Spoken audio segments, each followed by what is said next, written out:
नमस्कार, मैं हूं जगत सिंह अवाना और आप देख रहे हैं सलीना टाइम्स। दोस्तों, मैं कहता हूं, पहले भी कहा, आज फिर कहता हूं कि राजनीति का मिजाज बदल रहा है। राजनीति अपने स्वार्थ के लिए की जा रही है। हालांकि पहले भी अपने स्वार्थ के लिए की जाती थी, परंतु इतना स्वार्थ नहीं था कि जिसमें पब्लिक को दरकिनार करके और किसी की भावनाओं को दरकिनार करके और अपनी राजनीति को चमकाया जाए। थोड़ा बहुत तो शर्म उस समय होती थी। आज हम बात करेंगे बिहार चुनाव की। दोनों गठबंधनों में, चाहे वो एनडीए गठबंधन हो या महागठबंधन हो, दोनों में एक तरफ जहां नीतीश कुमार ने एक बार फिर से करवट ली है, वहीं दूसरी तरफ तेजस्वी यादव और राहुल गांधी के बीच जो सीटों का समझौता था, उस पर मोहर नहीं लग पाई है। इस पर बात करेंगे, लेकिन उससे पहले मैं बात करता हूं आईपीएस पूरन सिंह की। आईपीएस हरियाणा कैडर के आईपीएस पूरन सिंह ने अभी पिछले दिनों आत्महत्या कर ली, 7 तारीख को, 7 अक्टूबर को। उस आत्महत्या के बाद राजनीति वहां हरियाणा की गर्मा गई और वहां परसों 48 घंटे का अल्टीमेटम कई अम्बेडकरवादी संगठनों और खाप पंचायतों ने किया कि 48 घंटे में या तो अधिकारी को गिरफ्तार किया जाए, नहीं तो हम पूरे देश में देशव्यापी चक्का जाम करेंगे। इसी के चलते आज Rahul Gandhi, leader of opposition, पूरा इसके वाईपी पूरन सिंह के घर पहुंचे और उनके परिवार के साथ समय बिताया और उन्हें सांत्वना दी। बाहर निकलकर राहुल गांधी ने कहा, मोदी जी ये तमाशा बंद कर दीजिए। 6-7 मतलब सालों से सिस्टमैटिक डिस्क्रिमिनेशन हो रहा है। इस अफसर को डिमोरलाइज करने के लिए, करियर डैमेज करने के लिए, रेप्यूटेशन डैमेज करने के लिए सिस्टमैटिकली दूसरे अफसर काम कर रहे थे। तो ये सिर्फ एक परिवार का मामला नहीं है। देश में करोड़ों दलित भाई बहन हैं, उनको गलत मैसेज जा रहा है। क्या मैसेज जा रहा है? कि आप कितने भी सक्सेसफुल हो, कितने भी इंटेलिजेंट हो, कितने भी कैपेबल हो, अगर आप दलित हो, आपको दबाया जा सकता है, आपको कुचला जा सकता है, आपको फेंका जा सकता है, और यह हमारे लिए एक्सेप्टेबल नहीं है। तो मेरा मैसेज है as LOP to prime minister of India, to chief minister of Haryana, आपने इन 2 बेटियों को जो कमिटमेंट दिया है, इसको आप पूरा कीजिए, और जो इनका फ्यूनरल है, पापा का फ्यूनरल है, उसको होने दीजिए और ये तमाशा अब बंद करिए। तो ये क्लियर मैसेज मैं प्रधानमंत्री को देना चाहता हूं, हरियाणा के चीफ मिनिस्टर को देना चाहता हूं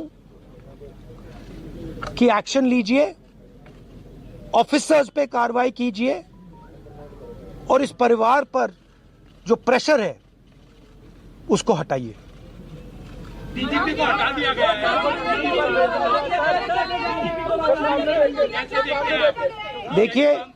देखिए एक सेंसिटिविटी है। ये एक सर्विंग ऑफिसर है, तो ये एक सर्विंग ऑफिसर हैं। आप समझते हो, देश समझता है कि इन पे कैसे प्रेशर्स आ सकते हैं। कार्रवाई होनी चाहिए और इमीडिएटली इन अफसरों पर एक्शन होना चाहिए।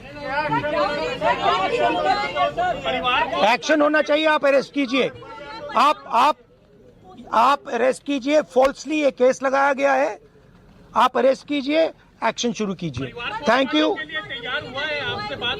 परिवार ने हामी भरी है पोस्टमार्टम। नहीं, देखिए परिवार सिंपल मैसेज दे रहा है और बिल्कुल सही है। वो कह रहे हैं हमें रिस्पेक्ट चाहिए। आपने हमारे पति को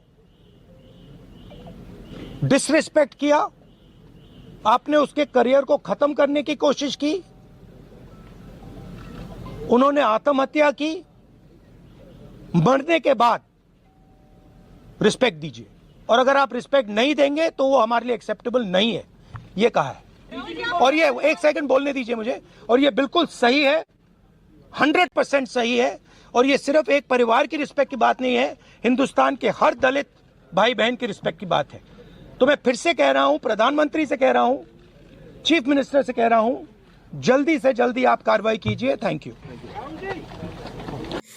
वक्त कभी किसी के हाथ में नहीं रहता, वक्त की सुई कभी कोई रोक नहीं सकता। जब वक्त बदलता है तो अच्छे अच्छे राजाओं को रंक बना देता है और रंग को राजा बना देता है। ऐसा ही हाल आजकल बिहार में देखने को मिल रहा है। आपने देखा होगा पिछले कई महीने से नीतीश कुमार चुप है। वो उद्घाटन करने जाते हैं, वह थोड़ा बोलते हैं, फिर वापस आ जाते हैं। वो अधिकारियों के साथ ठिठोलीबाजी करते हैं, वो भूल जाते हैं। इस तरह की बातें चल रही थी, परंतु कल दिन से दोपहर बाद से नीतीश कुमार सक्रिय हो गए, एकदम से सक्रिय हुए। इसलिए क्योंकि आपको याद होगा कि बीजेपी ने जनता दल यूनाइटेड के साथ 101 सीटों पर लड़ने का फैसला किया है। नीतीश कुमार को यह बात चुभ गई, और दूसरी बात नीतीश कुमार को यह चुभी कि 29 सीट किस तरह आप चिराग पासवान को दे सकते हैं। दरअसल एक बयान एक नेता का आया, उसने कहा कि बीजेपी 142 सीटों पर लड़ रही है, 143 सीटों पर, 142 पर, और जदयू 101 पर लड़ रही है। इसीलिए आने वाले दिनों में अगर एनडीए की सरकार बनती है तो बीजेपी को नीतीश कुमार की जरूरत नहीं पड़ेगी। और नीतीश कुमार इसी बात से चिढ़ गए, और नीतीश कुमार को वास्तव में ही लगने लगा कि मेरा हाल भी शिंदे जैसा ना हो जाए, महाराष्ट्र के शिंदे जैसा महाराष्ट्र में शिंदे के साथ किया है बीजेपी ने। खैर, अब बगावत होने की उम्मीद जनता दल यूनाइटेड में हो गई है। वहीं जो नेता सीट फाइनल करके गए थे कल रात को, उन्हें नीतीश कुमार ने अपने घर से कहा कि आप जाइए और ये ठीक करके लाइए, वरना बताइए। वो दो नेता है ललन सिंह और संजय झा। संजय झा और ललन सिंह बीजेपी की गोद में खेल रहे हैं, ऐसा लोगों का मानना है। परंतु आज भी पार्टी की कमान नीतीश कुमार के हाथ में है। तो क्या नीतीश कुमार के हाथ से कमान छीन लेंगे ये लोग? क्या नीतीश कुमार इस बार मुख्यमंत्री नहीं बनेंगे अगर सत्ता में आते हैं? तो ऐसा कहना जायज भी है और नाजायज भी है। हालांकि जो चुनावी पंडित है उनके अनुसार तो इस बार नीतीश कुमार फट्टे लग जाएंगे, यानी नीतीश कुमार का राजनीतिक भविष्य खत्म हो जाएगा। जब इस तरह की बातें चल रही थी, उसी समय कुछ जनता दल यूनाइटेड के बगावती तेवर नेताओं ने भी दिखाने शुरू कर दिए। इनमें पहला नाम आया गोपाल मंडल का, जो गोपाल से वहां से विधायक है। वो नीतीश कुमार के से मिलना चाहते थे। उनका कहना है कि मैं कई दिन से नीतीश कुमार से मिलना चाहता हूं, परंतु मुझे मिलने नहीं दिया जा रहा है।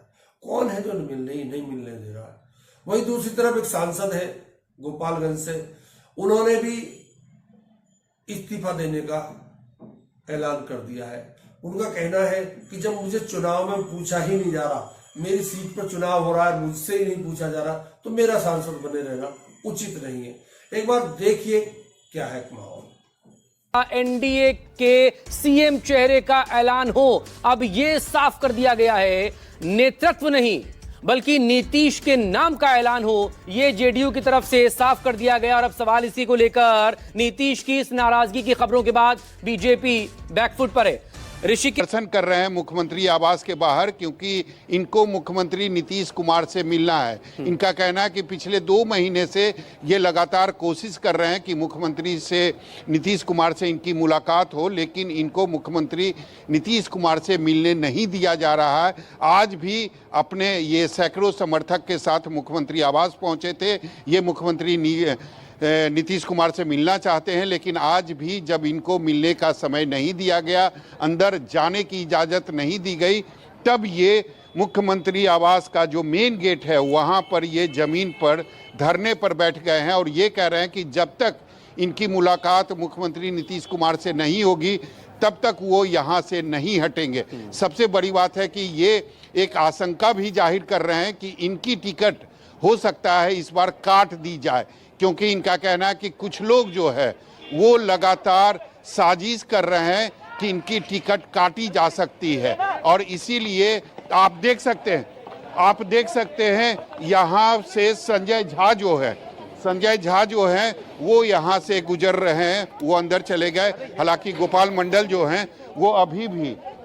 मंडल अभी भी धरने पर बैठे हुए। क्यों बैठे हुए हैं धरने पर? मुख्यमंत्री से भेंट करने के तो देख रहे हैं जो सुरक्षा कर सूत्रों के हवाले से ये बहुत बड़ी खबर है। नाराज बताई जा रही है कांग्रेस। आरजेडी से रिश्तों में खटास की खबरें भी हैं, क्योंकि सिंबल बांट दिया गया था बिना सीट शेयरिंग के, बिना ऐलान के, और जब सिंबल बांटे गए तो देर रात सिंबल वापस भी ले लिए गए। अजय मंडल ने नीतीश कुमार को पत्र लिखकर सांसद पद से इस्तीफा देने की अनुमति मांगी है। टिकट बंटवारे से नाराज होकर ये बड़ा कदम उठाया है। बता दें, भागलपुर के सांसद अजय कुमार मंडल ने पार्टी नेतृत्व को चिट्ठी सौंप दी है। संगठन पर गंभीर आरोप भी लगाए हैं। उन्होंने कहा, मेरे क्षेत्र में मेरी राय की अनदेखी हो रही है। इस वक्त की बड़ी खबर, चुनाव से पहले नीतीश कुमार को लगा बड़ा झटका। जेडीयू सांसद अजय मंडल ने नीतीश कुमार को पत्र लिखकर सांसद पद से इस्तीफा देने की अनुमति मांगी है। टिकट बंटवारे से नाराज होकर ये बड़ा कदम उठाया है। बता दें, भागलपुर के सांसद अजय कुमार मंडल ने पार्टी नेतृत्व को चिट्ठी सौंप दी है। संगठन नीतीश का के तेवर बता रहे हैं कि कुछ ना कुछ बड़ा वो कर सकते हैं। हमेशा नीतीश कुमार बड़ा करने के लिए माने भी जाते हैं, वो पलटू राम भी माने जाते हैं और बड़ा करने के लिए माने जाते हैं। अब हम देखते हैं दूसरे गठबंधन की तरफ। महागठबंधन में तेजस्वी यादव 54 सीट से ज्यादा कांग्रेस को नहीं देना चाहते। कांग्रेस 60-65 सीटें मांग रही है। वही जब कल आईआरसीटीसी में मामले में तेजस्वी यादव, लालू प्रसाद यादव और राबड़ी देवी कल कोर्ट में हाजिर हुए तो उनके ऊपर चार्ज फ्रेम हुआ। उसके बाद वहां से निकलने के बाद तेजस्वी ने कहा, मैं किसी से डरता नहीं हूं और मेरे साथ इस तरह की घटनाएं होती रहती, मेरे परिवार को फंसाया जा रहा है। चुनाव के दौरान ऐसा होता ही है। में है और मेरी उम्र है, बीजेपी से लड़ते रहेंगे। तूफानों से लड़ने में मजा ही कुछ और है। हमने संघर्ष पथ चुना है। संघर्ष पथ पर चलते चलते अच्छे मुसाफिर बन निश्चित ही मंजिल प्राप्त करेंगे। 1 महीना पहले बिहार आकर गृह मंत्री अमित शाह जी हमें धमका रहे थे कि हमको चुनाव लड़ने लायक नहीं छोड़ेंगे, हम लड़ेंगे और जीतेंगे। हम बिहारी हैं, बिहारी बाहरी से नहीं डरते। जय बिहार, जय बिहारी। अमित शाह। तूफानों से लड़ने में मजा ही कुछ और है। हम सब लोग पूरी बात खत्म हो जाने दो। और हम हमेशा अपने पथ को चुना है, संघर्ष के पथ को चुना है। हम अच्छे मुसाफिर भी बनेंगे और मंजिल पर भी पहुंचेंगे। तो इस पे हमको लगता है ज्यादा बोलने की आवश्यकता नहीं है। बिहार की जनता समझदार है और वो जानती है कि क्या हो रहा है। ठीक है, 2-4 दिन आप लोगों को मजा आएगा, मसाले मिले। आपको लगता है सर कि चुनाव के कारण ये सारी चीजें हो रही हैं? चुनाव से अभी तक देखिए, शुरू से ही पॉलिटिकल वेंडेटा। जिस व्यक्ति ने 90,000 करोड़ का मुनाफा रेलवे को दिया, हर बजट में किराया कम किया, ऐतिहासिक रेलवे मंत्री के रूप से जाने गए। हार्वर्ड एनसीईआरटी से लेकर के आईएम के बच्चे लालू जी से पढ़ने आए, मैनेजमेंट गुरु के नाम से जाना गया। तो बिहार के लोग जानते हैं, देश के लोग जानते हैं कि सच्चाई क्या है। जब तक भाजपा रहेगी और मेरा उम्र रहेगा, हम 2004 से 2009 के बीच में लालू प्रसाद यादव रेल मंत्री थे। उस समय का ये घोटाला है। उस समय जो घोटाला हुआ उसकी जांच अब हो रही है। इसे कुछ लोग चुनावी हथकंडा कह रहे हैं, तो कुछ लोग कह रहे हैं कि जी हेमंत सोरेन, केजरीवाल जैसे नेताओं को जेल में डालकर चुनाव जीतने का प्रयास बीजेपी ने किया था। इसीलिए अब जो सुनवाई है, जो फाइनल सुनवाई है, वो 10 तारीख को है। 10 तारीख को अगर सजा हो जाती है तो कुछ भी हो सकता है। तेजस्वी को सजा हो जाए, 11 तारीख को चुनाव है। उसके अलावा अगर सजा नहीं होती है तो मैसेज साफ जाएगा ये भ्रष्टाचारी है। तो कहीं ना कहीं इसे चुनाव से जोड़कर भी देखा जा रहा है। तेजस्वी यादव ने कहा था, अभी आपने सुना कि गृह मंत्री बोल के गए थे कि तेजस्वी को चुनाव लड़ने लायक नहीं छोड़ेंगे। उस समय गृह मंत्री ने क्या बोला था, आपको एक बार सुनना चाहिए। ये सारा घुसपैठियों में बांटना चाहते हैं। लालू जी आप चिंता मत करो,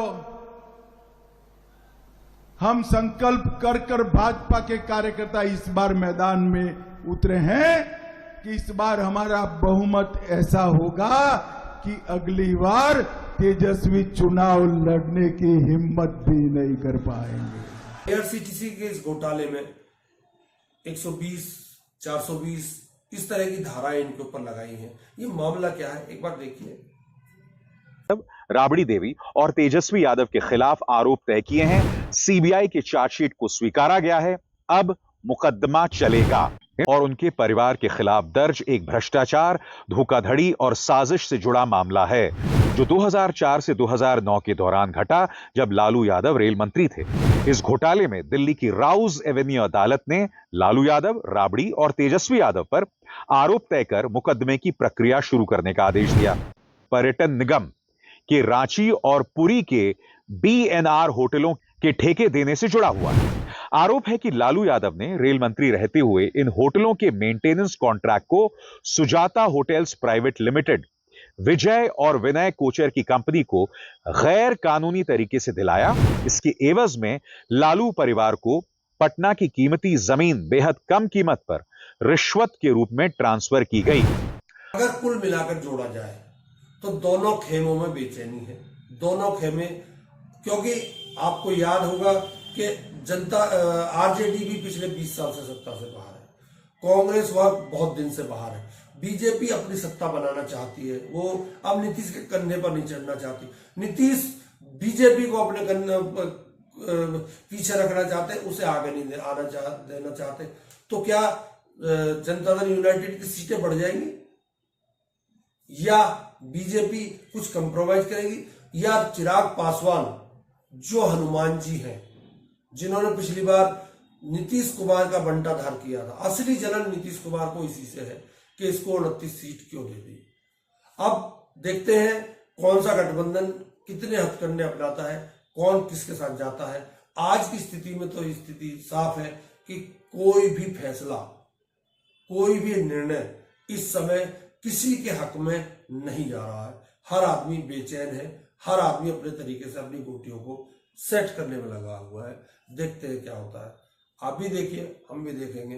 कल फिर मिलेंगे। नमस्कार।